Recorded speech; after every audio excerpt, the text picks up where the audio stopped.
পল্লী বিদ্যুৎ সমিতির কর্মীদের কাজ বন্ধ করে গণছুটি নেবার সাথে আগামী নির্বাচন বন্ধে যারা চেষ্টা করছে তাদের ইন্ধন থাকার গোয়েন্দা প্রতিবেদন আছে বলে জানিয়েছেন বিদ্যুৎ ও জ্বালানি উপদেষ্টা ফাজল কবির খান। বিকেলে সচিবালয়ে পল্লী বিদ্যুতের কর্মকর্তাদের আন্দোলন নিয়ে ঊর্ধ্বতন কর্মকর্তাদের সাথে বৈঠক শেষে একথা বলেন তিনি। পল্লী বিদ্যুৎ সমিতির সমস্যা নিয়ে সরকার উদাসীন নয়, বরং সম্ভাব্য সবকিছু করা হচ্ছে বলেও জানান উপদেষ্টা।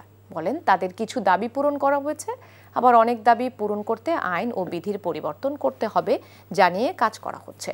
নতুন চাকরি বিধিমালা তৈরি করতেও নির্দেশ দেওয়া হয়েছে। পল্লী বিদ্যুতের সবাইকে দ্রুত কাজে যোগ দেবার আহ্বান জানিয়ে উপদেষ্টা বলেন কেউ বাধা দিলে আইন অনুযায়ী ব্যবস্থা নেওয়া হবে।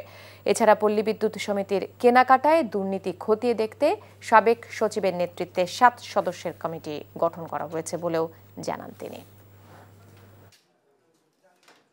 কিছু কিছু দাবি যৌক্তিক আছে যেগুলোর জন্য আমরা অলরেডি ব্যবস্থা নিচ্ছি, কিন্তু এরপরেও হচ্ছে কি যে আপনাদের জানেন যে যারা এখন জানেন সামনে নির্বাচন আছে, তো এখানে যে সবাই যে নির্বাচন চায় তা তো না, অনেকে নির্বাচনটাকে ব্যাহত করতে চেষ্টা করতেছে। সেসব শক্তিও হয়তো এদের মধ্যে আমাদের যারা গোয়েন্দা রিপোর্ট আছে সেখানে বলা আছে যে এখানের মধ্যে এই জাতীয় এরাও এখানে হয়তো যোগ দিয়ে থাকতে পারে।